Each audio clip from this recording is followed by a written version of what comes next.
नमस्कार, मैं निकिता आपके साथ। आप देख रहे हैं सत्य हिंदी। एक नजर डालते हैं अब तक की सुर्खियों पर।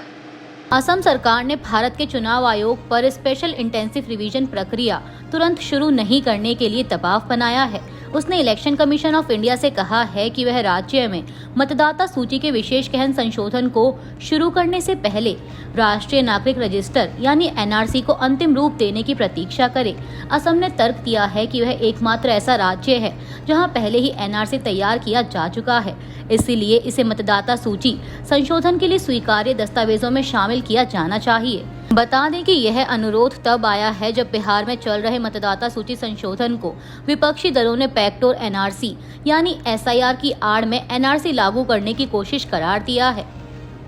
स्पेशल इंटेंसिव रिवीजन को लेकर भाजपा की एक सहयोगी पार्टी ने भी आपत्ति जताई है। दरअसल बिहार में वोटर लिस्ट में हो रहे विशेष गहन पुनरीक्षण को लेकर खबर यह भी है कि चुनाव आयोग पूरे देश में वोटर लिस्ट की जांच करवाने की तैयारी कर रहा है।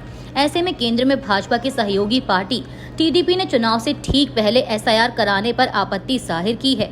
टीडीपी ने यह भी कहा कि एसआईआर का दायरा स्पष्ट किया जाए और इसे नागरिकता सत्यापन से अलग रखा जाए। टीडीपी सांसद लावू श्री कृष्ण देव रायलू ने मुख्य चुनाव आयुक्त को पत्र लिखकर चुनावी प्रक्रिया के बारे में कई सुझाव दिए हैं। टीडीपी ने कहा है कि एसआईआर का उद्देश्य केवल वोटर लिस्ट में सुधार और नए मतदाताओं को शामिल करना होना चाहिए, न कि नागरिकता का सत्यापन।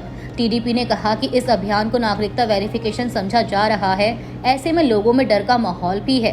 टीडीपी ने ये भी कहा कि प्रशासनिक तैयारियां और मतदाताओं के विश्वास को बनाए रखने के लिए चुनाव और एसआईआर के बीच ठीक ठाक समय होना चाहिए। चुनाव से 6 महीने के अंदर वोटर लिस्ट की गहन जांच करवाना ठीक नहीं है। क्या भारत और चीन संबंधों में वाकई सुधार हो रहा है या यह केवल एक भ्रामक तस्वीर है? कांग्रेस के वरिष्ठ नेता जयराम रमेश ने विदेश मंत्री एस जयशंकर के दोनों देशों के बीच संबंध सुधरने वाले बयान पर तीखा हमला बोला है। उन्होंने चीन की ओर से बढ़ती सुरक्षा और आर्थिक चुनौतियों का मुकाबला करने के लिए राष्ट्रीय सहमति की जरूरत पर जोर दिया। ऑपरेशन सिंदूर में चीन की कथित भूमिका से लेकर सीमा पर तनाव और रिकॉर्ड व्यापार घाटे तक जयराम रमेश ने सरकार को कटघरे में खड़ा किया। जयराम रमेश ने विदेश मंत्री जयशंकर के उस बयान पर आपत्ति जताई जिसमें उन्होंने 14 जुलाई को चीन के उपराष्ट्रपति हान झेंग के साथ बैठक में कहा था कि भारत और चीन संबंध पिछले अक्टूबर में कजान में प्रधानमंत्री मोदी और राष्ट्रपति शी जिनपिंग की बैठक के बाद से लगातार बेहतर हो रहे हैं और हमारे संबंधों का निरंतर सामान्यीकरण आपसी लाभ पहुंचाने वाला हो सकता है। कांग्रेस नेता जयराम रमेश ने दावा किया कि चीन ने ऑपरेशन सिंदूर के दौरान पाकिस्तान को पूरा समर्थन दिया और उसके नेटवर्क केंद्रित युद्ध और हथियार सिस्टम के लिए एक परीक्षण के रूप में इस्तेमाल किया। जयराम रमेश ने आरोप लगाया कि चीन ने ऑपरेशन सिंदूर के दौरान पाकिस्तान को न केवल तकनीकी और सामरिक समर्थन दिया बल्कि इसे नेटवर्क केंद्रित युद्ध और J-10C फाइटर, PL-15E हवा से हवा में मार करने वाली मिसाइल और विभिन्न ड्रोन जैसी हथियार प्रणालियों के लिए परीक्षण स्थल के रूप में इस्तेमाल किया। उन्होंने सेना के उप प्रमुख lieutenant general Rahul R Singh के हवाले से कहा कि भारत ने ऑपरेशन सिंदूर में 3 विरोधियों का सामना किया जिसमें चीन ने पाकिस्तान को लाइव इनपुट्स यानी भारतीय सैन्य अभियानों पर रियल टाइम की खुफिया जानकारी दी। कांग्रेस नेता और लोकसभा में नेता प्रतिपक्ष राहुल गांधी ने भी भारतीय विदेश मंत्री एस जयशंकर की चीनी राष्ट्रपति शी जिनपिंग से मुलाकात पर निशाना साधा है।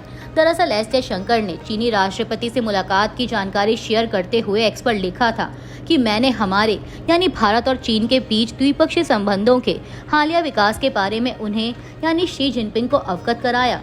अब इसी पर निशाना साधते हुए राहुल गांधी ने एक्स पर तंज कसते हुए लिखा कि मुझे लगता है कि चीनी विदेश मंत्री आएंगे और मोदी को चीन भारत के संबंधों में हालिया घटनाक्रमों से अवगत कराएंगे। राहुल ने आगे लिखा कि विदेश मंत्री अब भारत की विदेश नीति को बर्बाद करने के उद्देश्य से एक पूरी तरह से सर्कस चला रहे हैं। यमन की जेल में बंद केरल की नर्स निमिषा प्रिया को अंतरिम रूप से राहत मिली है। निमिषा प्रिया की मौत की सजा टल गई है। उन्हें एक यमनी नागरिक की हत्या के आरोप में 16 जुलाई को फांसी की सजा दी जाने वाली थी। भारत सरकार, धर्म गुरुओं और मानवाधिकार संगठनों की संयुक्त पहल के चलते यमन प्रशासन ने फांसी टाल दी है।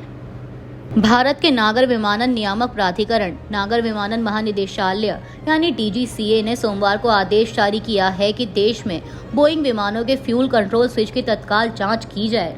यह आदेश हाल ही में हुए एयर इंडिया की उड़ान AI 171 के अहमदाबाद में दुर्घटनाग्रस्त होने की प्रारंभिक जांच के बाद आया है। इस जांच में फ्यूल कंट्रोल स्विच को लेकर सवाल उठे हैं। पायलट और को पायलट की वॉइस रिकॉर्डिंग से पता चला है कि हादसे से पहले फ्यूल कंट्रोल स्विच बंद हो गया था। इसी बीच अब DGCA का आदेश आया है और इसने सभी भारतीय एयरलाइनों को 21 जुलाई तक इस जांच को पूरा करने और इसकी रिपोर्ट जमा करने का निर्देश दिया है। DGCA ने जोर देकर कहा कि फ्यूल कंट्रोल स्विच से जुड़े एयरवर्दीनेस और संचालन की सुरक्षा सुनिश्चित करने के लिए समय सीमा का सख्ती से पालन करना जरूरी है। ओडिशा में भुवनेश्वर के अखिल भारतीय आयुर्विज्ञान संस्थान यानी एम्स में भर्ती छात्रा की मौत पर कांग्रेस सांसद राहुल गांधी ने सवाल उठाया है कि प्रधानमंत्री नरेंद्र मोदी चुप क्यों हैं। राहुल गांधी ने छात्रा की मौत पर कहा कि ओडिशा में इंसाफ के लिए लड़ती एक बेटी की मौत सीधे सीधे भाजपा के सिस्टम द्वारा की गई हत्या है। उन्होंने कहा कि उस बहादुर छात्रा ने यौन शोषण के खिलाफ आवाज उठाई, लेकिन न्याय देने की बजाय उसे धमकाया गया, प्रताड़ित किया गया, बार बार अपमानित किया गया। जिन्हें उसकी रक्षा करनी थी वही उसे तोड़ते रहे। राहुल गांधी ने दावा किया कि ये आत्महत्या नहीं बल्कि सिस्टम द्वारा संगठित हत्या है।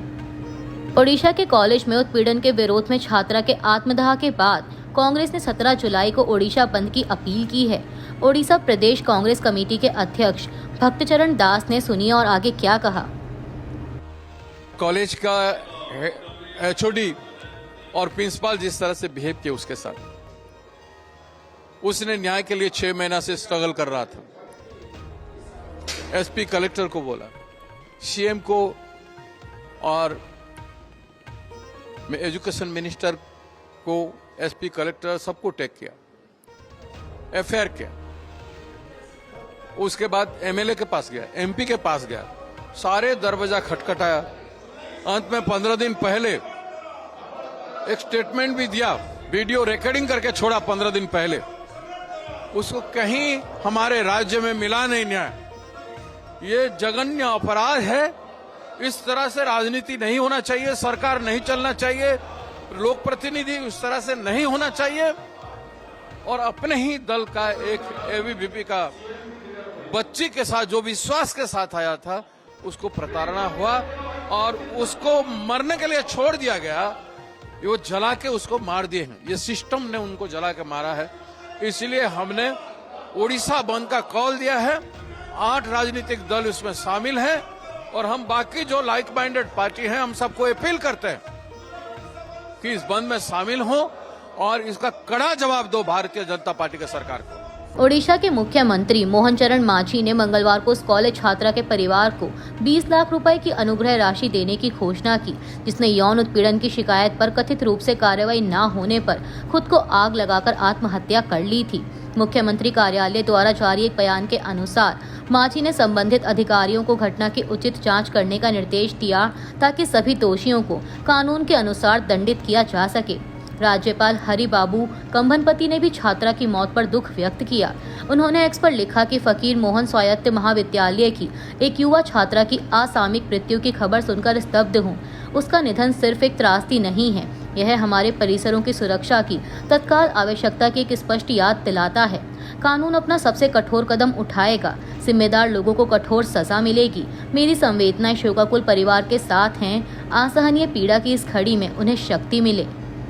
बिहार में होने वाले आगामी विधानसभा चुनाव को लेकर आरजेडी सांसद सुधाकर सिंह ने कहा है कि बिहार चुनाव में तेजस्वी यादव इंडिया गठबंधन का सीएम चेहरा होंगे। सुनिए आरजेडी नेता ने आगे क्या कहा। देखिए, कांग्रेस का अंदरूनी मसला है कि वह किसको मीटिंग में बुलाएगी, किसको नहीं बुलाएगी। उनका पार्टी का मसला है, किसको पार्टी में रखेगी, किसको पार्टी से निकालेगी, उनका अंदरूनी मसला है। दूसरी महत्वपूर्ण बात है कि कांग्रेस के अधिकृत तौर पे कोई बयान को ही हम लोग राष्ट्रीय जनता दल के बयान मानते हैं और अधिकृत बयान उनके राष्ट्रीय अध्यक्ष का होता है या नेता प्रतिपक्ष राहुल जी का होता है या बिहार प्रदेश अध्यक्ष का। बाकी कांग्रेस के बिहार में कोई भी किसी का बयान का ना कोई समर्थन हम करने वाले लोग हैं, ना कोई खंडन करने वाले लोग हैं। जहाँ तक मुख्यमंत्री के पद का सवाल है, वह महागठबंधन की तरफ से भी हम एक बात कर सकते हैं और राष्ट्रीय जनता दल के तरफ से तो 1000% कह सकते हैं कि तेजस्वी जी ही मुख्यमंत्री के घोषित उम्मीदवार हैं। इसमें कहीं कोई दो राय नहीं। कांग्रेस नेता उदित राज ने कहा है कि राहुल गांधी के नाम पर बिहार में चुनाव लड़ना आरजेडी के लिए फायदेमंद होगा, जैसा कि उत्तर प्रदेश में देखने को मिला था। उदित राज ने और क्या कुछ कहा, सुनिए इस रिपोर्ट में। देखिए, वो अपना व्यक्तिगत तौर से कह सकते हैं, पार्टी का कोई ऐसा स्टैंड नहीं है। और एक बात है, दूसरी बात है कि राहुल गांधी जी के नाम से चुनाव लड़ना फायदेमंद आरजेडी के लिए भी होगा और उत्तर प्रदेश में यही हुआ, उसके अच्छे परिणाम आए। तो राष्ट्रीय स्तर पर राहुल गांधी जी नेता हैं, लीडर ऑफ अपोजिशन हैं। अगर राहुल गांधी जी का चेहरा प्रोजेक्ट ज़्यादा होता है तो एडवांटेज होगा। और तेजस्वी यादव तो है ही है चेहरा और बड़े पार्टनर, उसमें कोई शक सुबह नहीं रह गया है। अभी के लिए इतना ही। बाकी की देश दुनिया की बड़ी खबरों के लिए बने रहिए सत्य हिंदी के साथ।